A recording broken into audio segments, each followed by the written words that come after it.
Welcome to Picher Population U. Ever wanted a whole town to yourself? Look no further than Picher, Oklahoma. It's like winning a lottery, only the prize is a ghost town. Don't worry, ghosts not included, probably. But seriously, this place is deserted. Why? Well, buckle up, chimichangas, because we're going on a wild ride through the rise and fall of America's most extreme town. From boom to bust. A mining town's saga. Once upon a time, Picher was the place to be. It was a town full of promise and opportunity. Lead and zinc were like gold, and this town was sitting on a giant vein of it. The mines were rich, and the future seemed even richer. People flocked in, buildings went up faster than you could say environmental impact study, and boom! The town was growing at an unprecedented rate. Picher was a bustling mining town. The streets were alive with the sounds of industry and the laughter of families. But like that friend who peaks in high school, what goes up must come down. The prosperity couldn't last forever. The mines started drying up, and so did the town's luck. The once thriving community began to wither. By the 2000s, Picher was a shell of its former glory. The buildings stood empty, and the streets were silent, a haunting reminder of what once was. The ground is alive, toxic surprises. Here's where it gets really interesting. And by interesting, I mean terrifying. Picher, Oklahoma, once a bustling mining town, now stands as a ghostly reminder of the past. Remember all that mining? Turns out, it left behind a teeny tiny side effect: pollution. But not just any pollution, we're talking about a toxic legacy that has seeped into every corner of this town. We're talking mountains of toxic waste, towering heaps of contaminated earth that stretch as far as the eye can see.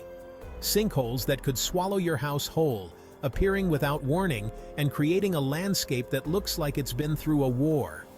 And enough lead to make even the most hardcore environmentalist cry. The water, the soil, everything is tainted with this heavy metal. The government declared Picher a Superfund site, which is a fancy way of saying, this place is so messed up, even we don't want to deal with it. It's a designation reserved for the most hazardous places in the country. Most residents took the hint and skedaddled. The once lively streets are now overgrown with vegetation, and the houses stand empty, boarded up, and forgotten. Section 4.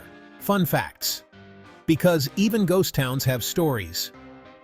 Despite the whole uninhabitable wasteland thing, Picher has some pretty interesting stories to tell. Did you know it was once home to a thriving red light district? Or that parts of the movie Twister were filmed here? Because nothing says action-packed blockbuster like a town slowly being consumed by the earth. The more you learn about Picher, the more you realize it's like the love child of a history book and a horror movie. Section 5. Silent Hill Vibes, Picher Today. Fast forward to today, and Picher is basically a real-life Silent Hill. Once a bustling mining town, it now stands as a haunting reminder of what happens when industry and nature collide without caution. Minus the creepy nurses and Pyramid Head, thankfully.